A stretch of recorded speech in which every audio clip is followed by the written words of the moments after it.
Bonjour à tous et à toutes. Nous allons commencer Opération Fourmi. Je répète, nous allons commencer Opération Fourmi. Terminé.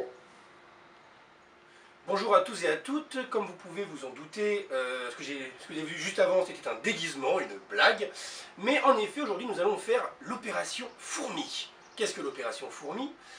Il va s'agir en fait tout simplement d'identifier un intrus dans une colonie, une jeune colonie de 40 à 50 ouvrières de Diacama pallidum. Donc j'ai reçu la colonie il y a maintenant à peu près une semaine et j'ai remarqué il y a quelques jours des combats dans le terrarium, c'est-à-dire que 2-3 ouvrières commençait à se chamailler. Au début, elle se tirait juste les antennes, les pattes, et après ça partait en, je ne sais pas si vous voyez les cartoons, une grosse boule de combat là, qui remue dans tous les sens. Donc c'est évidemment un comportement qui n'est pas très bon. Et donc je me suis dit, pourquoi? J'ai donc formulé une première hypothèse qui est celle que une des fourmis de la colonie n'appartenait pas vraiment à cette colonie. Et il est vrai que depuis que j'ai extrait les 3 individus que je retrouvais en train de se battre, 2 fois dans la même journée, je les ai vus donc 2 fois en train de se battre, je les ai extraits du terrarium et depuis je ne vois plus de combat. Donc les individus, je les ai isolés dans des petites boîtes que je vous montrerai par la suite. Et on va donc essayer aujourd'hui d'identifier lequel de ces 3 individus est l'intrus, si l'hypothèse est bonne et qu'il y a bien un intrus dans la colonie. Voilà. Alors avant toute chose, je tiens à remercier Monsieur B, pour ne pas divulguer son nom. Alors B, ça peut être très bien boule de neige ou boule de boue, mais ça peut aussi être Baptiste. Donc je vous laisse deviner qui c'est. Je tiens à le remercier car tout ce que je vais dire par la suite dans cette vidéo, c'est des choses que lui m'a dites, qui m'a transmises. On a échangé au niveau des Diacama, au niveau des ponérines en règle générale, car c'est un genre que je ne connais que très peu. C'est là ma première colonie. Donc voilà, tout ce que je vais dire par la suite, c'est des informations qu'il m'a données. Et donc je le remercie beaucoup, Monsieur B, Monsieur Boule de Boue ou Monsieur Baptiste. Je n'en dirai pas plus. Tu peux couper, Gélarco. Je tiens aussi à remercier une autre personne, Monsieur F, alors ça peut être Monsieur Fistule ou alors Fuga, par exemple, à vous de choisir. Pour, en fait, vous allez voir, j'ai fait un tout petit peu de montage pour rendre le tout un peu plus fluide. Et je tiens à le remercier puisque c'est lui qui m'a expliqué un peu comment ça marchait, qui m'a fait un mini tuto là-dessus. Donc merci à toi. Alors rapidement, le protocole qualité, quel est le protocole que je vais mettre en place pour identifier l'intrus dans la colonie? Déjà, il faut savoir que ce n'est pas un protocole très scientifique, il n'y a rien de très scientifique là-dedans. J'ai formulé une petite hypothèse et je vais essayer par exemple de faire une petite expérience pour vérifier si mon hypothèse est vraie ou pas. Donc, la première chose que j'ai faite, c'est j'ai extrait les 3 fourmis qui étaient en train de se battre dans le terrarium. Je les ai vues une première fois, elles se tiraient par les antennes, j'ai essayé de les attraper, j'ai pas réussi. Et 10 minutes après, je les ai retrouvées au même endroit, comme je vous ai dit, en boule, en train vraiment de se battre toutes les 3. Donc je les ai prises avec une petite pince, clac, et les 3, je les ai mises dans des petites boîtes séparées les unes des autres. Elles sont restées 24 heures dans ces petites boîtes, et donc 24 heures après, j'ai tenté de remettre les 3 ensemble dans une même boîte, pas dans le terrarium, mais dans une boîte à part. Au bout de 5 minutes, il y en a déjà 2 qui sont remis sur la tronche. Donc, maintenant, ce qu'on va faire, on va prélever quelques ouvrières dans le terrarium, donc là où il n'y a plus de combat pour l'instant, en tout cas, de combat que j'ai pu observer. Donc on va en prendre 3, 4, 5, à voir ce qu'on va pouvoir prendre, parce que c'est pas facile, je vais vous montrer ça. Et ensuite, on va mettre donc ces ouvrières prélevées dans le terrarium avec les ouvrières, avec une par une des ouvrières que j'ai isolées. Je vais au préalable les marquer à la peinture, et ça me fait horriblement peur, parce que ça pique les fourmis, celle-là. Et du coup, ça me fait un peu peur, mais on va essayer ça ensemble. Première étape, donc prélever les ouvrières dans le terrarium. Il nous faut une petite boîte, toute simple en plastique, qui ferme de façon hermétique. Et avec les parois, là vous ne le voyez pas, mais enduit d'anti-évasion. Là j'ai mis de l'huile minérale, de l'huile de paraffine. Ça convient très bien pour les Diacama pallidum. En tout cas, les miennes n'arrivent pas à la passer. Il nous faut ensuite un aspi-insecte. Je ne sais pas si on voit bien. C'est tout simplement un aspirateur insecte. Vous mettez ça près de l'insecte et vous aspirez. Je tiens à préciser que ça s'utilise en aspirant avec la force des joues, non pas avec les poumons. On ne prend pas une grande inspiration comme ça, parce que sinon vous allez absorber toutes les éventuelles petites bactéries, des petites bactéries, des petits pathogènes qui se trouvent dans votre terrarium. Donc attention à utiliser avec parcimonie, il faut s'entraîner un petit peu avant. Une petite pince souple. Donc c'est une pince souple, donc vous les trouvez partout, soit pour les timbres, ou soit directement pour les, on voit pas, les trucs pour insectes, les magasins pour insectes. Bon, on voit pas, on s'en fout, c'est une pince souple.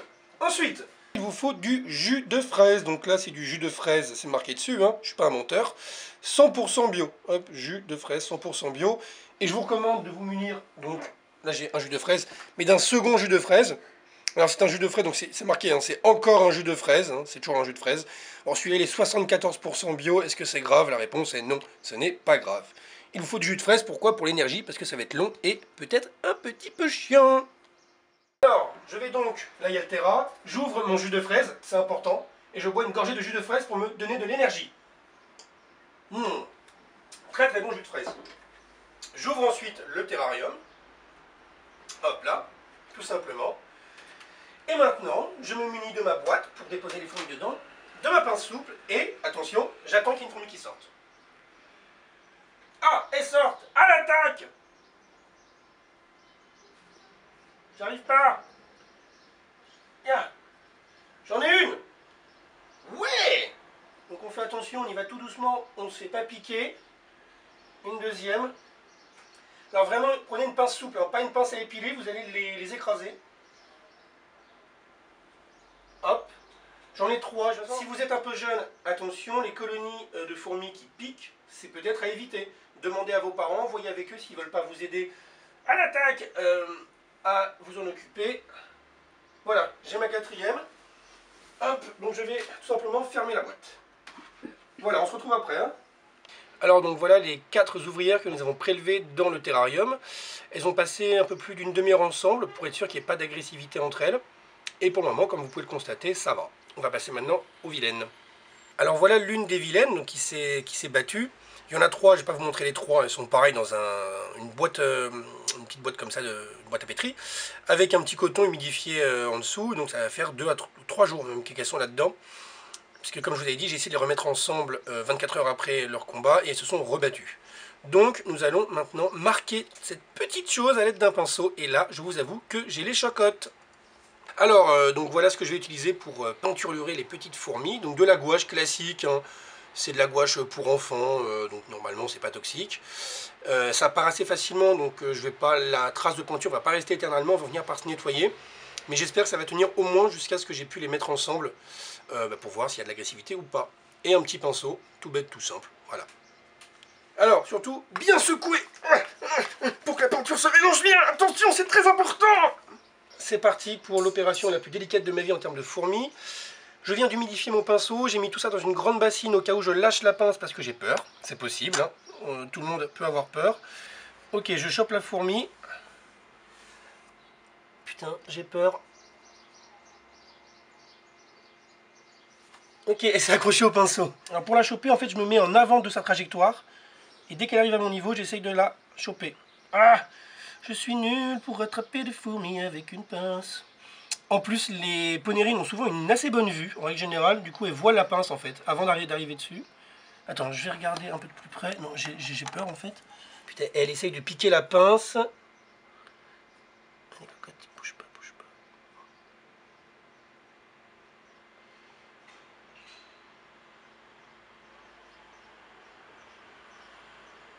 pas. Ok, c'est bon. Ok, donc j'ai l'aspi insecte autour du cou en cas de problème. Et là, je vais ajouter l'ouvrière qu'on a peint en verte dedans. En vert, on n'a pas peint en verte. Voilà, elle est descendue dedans. Donc je vais essayer de la suivre avec la pince. Là, c'est celle-là, hein, qui est ici. On voit pas parce que j'ai ouvert la pince. C'est celle-là. Donc le but est de voir s'il y a de l'agressivité ou pas. Donc je remontre, hein, c'est celle-ci. Donc, il y a du contact antennaire, il n'y a pas de bagarre. Là, ça se passe plutôt bien. Alors le comportement qu'on attend, enfin qu'on attend pas, mais qu'on cherche à observer, ce serait... Ah, il faut un tandem running. Ouais, donc le comportement qu'on attendait, excusez-moi, j'ai pas fini du coup mon idée, qu'on essaye d'observer, voir s'il y a eu une intrus, ce serait un comportement agressif, donc des contacts antennaires suivis de mandibules ouvertes, prêts à charger, et des fois même carrément à charge. Ou alors, pas les mandibules ouvertes, là. Ou alors des fois se tirer aussi, se tirer par une antenne, par les pattes. Bien évidemment une qui tente de piquer l'autre aussi.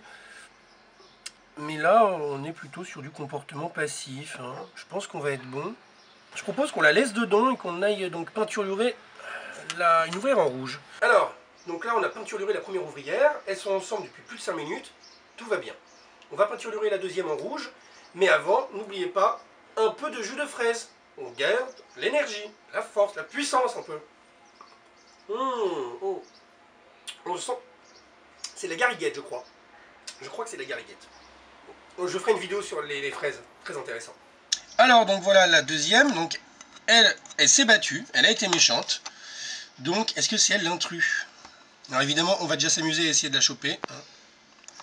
Voilà, premier coup c'est raté parce que je suis pas doué. Ya! Non. Ya! Non. Ya! Je suis vraiment aveugle, quoi. Désolé s'il y a des aveugles qui regardent cette vidéo, c'était pas méchant. Hein. Mais c'est vrai que je suis pas très doué. Ah, j'ai peur de lui faire mal. Les aveugles qui regardent cette vidéo. Ah oui, non, c'est vrai que les aveugles... Pardon, je suis désolé pour les aveugles, vous pouvez pas regarder. Non, mais je ferai une version en... Comment ça s'appelle? Cryptogramme, non. En braille, là. En braille, voilà, très bien, merci. Alors, ce qui est bien avec les Diacama, c'est que c'est costaud quand même comme fourmi. Vous risquez vraiment pas de lui faire mal. À moins que vous lui plantez la pince dedans, ce que j'évite de faire. Ah, l'attaque! Je l'ai! Alors là, il faut être précis.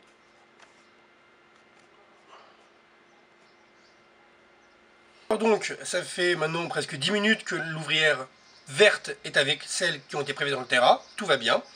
On va maintenant ajouter l'ouvrière que j'ai peinturée en rouge. Alors, je suis désolé là. Ah, elle me monte sur la gueule! Pardon, j'ai crié, je suis une petite nature parfois. Allez, non, non! Pardon. Voilà, alors elle est dedans, donc c'est la rouge, c'est celle qui court très vite là. Alors elle va sur les autres, attention. Est-ce que ça va partir en sucette? Attention. Contact antennaire rapide, elle s'approche et tripote un peu tout le monde. Donc c'est soit pour dire hé les filles, on est copines, ou soit c'est pour dire oulala, vous je vous connais pas, je vais vous taper sur la gueule. Bon, alors ce serait la dernière l'intrus. On va attendre encore. Hein.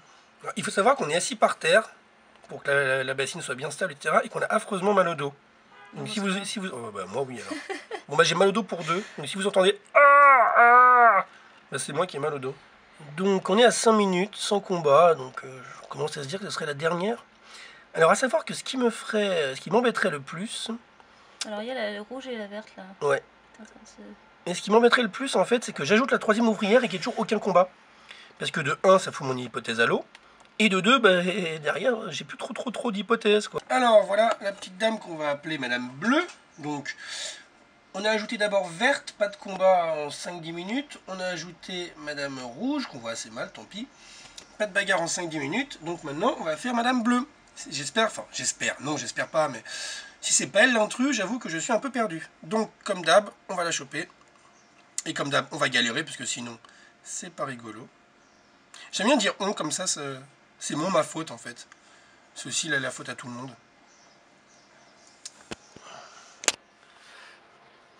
Est-ce que je la tiens? Non, c'est elle qui monte, arrête! Tu descends. Et à ce coup-là, c'est bon, je la lâche plus.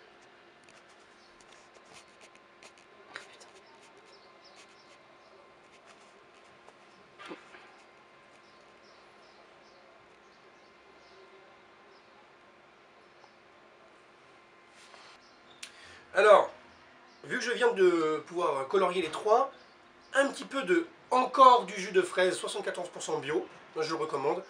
Vous pouvez acheter du jus de pomme aussi. Hein. Mais là l'important c'est de prendre des forces. Mais dans l'air ça fait un peu une plombe que je fais ça et je commence à fatiguer. Merci, vous pouvez couper. Nous avons donc verte qui est ici, pas d'agressivité depuis une vingtaine de minutes. Nous avons rouge qui est ici, qu'on voit moins bien mais c'est pas grave, pas d'agressivité depuis une dizaine de minutes. Nous allons donc maintenant ajouter bleu. Si ce n'est pas bleu l'intrus, je ne vois pas. Mais on en reparlera si c'est pas le cas. Et si c'est le cas, si c'est bleu l'intrus, on va avoir du fight. Alors je suis désolé, hein, le but c'est pas d'avoir du fight. Hein, mais c'est que bah il n'y a pas le choix. Quoi. Si c'est elle, il y aura du fight. Alors on va éclairer un peu. Voici bleu ici. Donc là c'est bleu. Est-ce qu'on la voit bien là? Voilà, ça c'est bleu. Donc normalement c'est censé être bleu l'intrus, logiquement. Contact antennaire rapide. Mais ça c'est normal, ils sont un peu excités peut-être. Là il y a bleu qui est près de vert. Et qui... Ah bah il y a rouge à côté, tiens. C'est rouge ça, non? Oui. Ouais. Je crois qu'elles se reconnaissent, les trois qui se sont battus. Alors c'est bête à dire, hein, mais je le redis, mais j'espère entre guillemets qu'il y aura de la bagarre, parce que si on n'a pas, bah, ma théorie, mon hypothèse est pas bonne, et du coup, bah, je vois pas pourquoi elles se sont battues, donc il faudrait que je parte sur autre chose. Une intrus dans la colonie, on va dire que c'est plus simple à régler que un problème bah, plus compliqué, quoi. Enfin là c'est vraiment simple, quoi. Une intrus dans la colonie, on trouve l'intrus, on l'isole, c'est réglé. Oula, oula, oula. Oula, bleu, je la sens pas là. Ouais, fais-moi mentir, bleu. Fais-moi mentir. Oh si, oulala. Oulala, bleu. Alors là, je me prépare avec la pince. Je sais pas si vous avez vu, en fait, on dirait qu'elle les charge surtout. Elle fait son contact antennaire, mais regardez, hop, hop, elle fait reculer les autres. Ah. Et donc du coup je disais que j'ai pas d'article scientifique. Oulala. C'est marrant, dès que je dis oulala, elles arrêtent. Ça se trouve, oulala, ça permet de dresser les fourmis.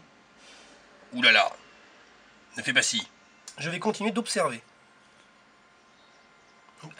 On retrouve encore le trio rouge-bleu-vert. Hein. Là, les trois que vous voyez, c'est rouge, bleu et vert. Les autres sont calmes. Donc, à moins qu'il y ait plusieurs intrus de plusieurs colonies différentes. Ouais, je ne sais pas trop quoi en penser. Alors, les autres sont étonnamment calmes. Après, il faut savoir que les fourmis font des... Alors, je sais pas si c'est le cas pour les ponérines, je pense que si, mais... La sous-famille des ponérines. Mais les fourmis font des micro-siestes dans la journée. Non, c'est vrai. Hein. Vrai ouais. En fait, tout simplement, la reine fait des plus grosses siestes, je crois, que les ouvrières. Mais les ouvrières font des micro-siestes dans la journée, donc elles s'arrêtent quelques minutes, plusieurs fois dans la journée, pour, entre guillemets, se reposer. Donc là, c'est peut-être le cas qu'on voit avec les deux ouvrières ici, qui regardent, on les voit bouger, elles sont parfaitement en vie. Hein. Donc comme je vous avais dit, hein, c'est des choses qui prennent du temps. Là, ça fait, j'ai pas l'heure sous les yeux, mais ça fait au moins 2 heures qu'on y est. Au moins 2 heures qu'on y est en continu, donc ouais, c'est un peu longuet. Mais c'est pas grave, on continue à être attentif. On a notre petit jus de... Ah, j'ai plus de jus de fraise. Bon, bah tant pis. Prends à moi. Ah, t'as dit encore du jus de fraise, toi. Là. Super. Alors merde, du coup, j'éclaire n'importe quoi. Non, même pas, ils sont là. Donc là, c'est un coup de grosse toilette générale. Et hier, c'est marrant, il y en a une qui est un peu rouge sur le gastre. Bah évidemment, celle que j'ai marquée en rouge. Évidemment. Alors par contre, aussi une chose qui m'embêterait beaucoup, ce serait en fait de les laisser là un petit peu, les regarder de temps en temps et de voir un combat si elles ont enlevé leur petite goutte de peinture. Si la gouache ça part à l'eau, donc je me dis qu'en lavant, en se lavant bien, elles peuvent le faire partir. Et donc là, si elles le font partir, bah, je suis parti pour recommencer l'opération. Ce qui est un peu chiant. Il reste 10 secondes. Eh oui. Bah écoutez, il reste 10 secondes, donc on va couper maintenant. Et puis, je vous raconterai ce qui va se passer plus tard, on verra bien. Merci. Donc, on se retrouve maintenant quelques heures après la mise ensemble des fourmis, donc celle du terrain plus celles qui ont été marquées. Vous voyez, peut-être pas d'ici, mais moi je vous le dis, vous me faites confiance, je l'espère. Elles ne sont pas battues, il n'y a pas eu de combat, elles sont tranquillement posées dans un coin, elles font la toilette, rien de particulier. Et donc, mon hypothèse tombe un peu à l'eau, a priori, il n'y a pas d'intrus dans cette colonie. Donc pourquoi il y a eu ces bagarres, je ne sais pas. Je vais continuer de mon côté à observer ces fourmis-là, à peut-être chercher d'autres hypothèses, réfléchir à d'autres possibilités. Si j'ai un résultat probant ou quelque chose d'intéressant, j'essaierai de vous en faire part. Et voilà. Sur ce, je vous remercie d'avoir regardé cette vidéo. Le but, je le rappelle, c'est surtout de garder une trace pour moi. Et si je peux en faire profiter des personnes et que ça les intéresse, pourquoi pas. Donc voilà, merci. Et puis, si j'ai d'autres choses à vous dire là-dessus, on se reparle plus tard.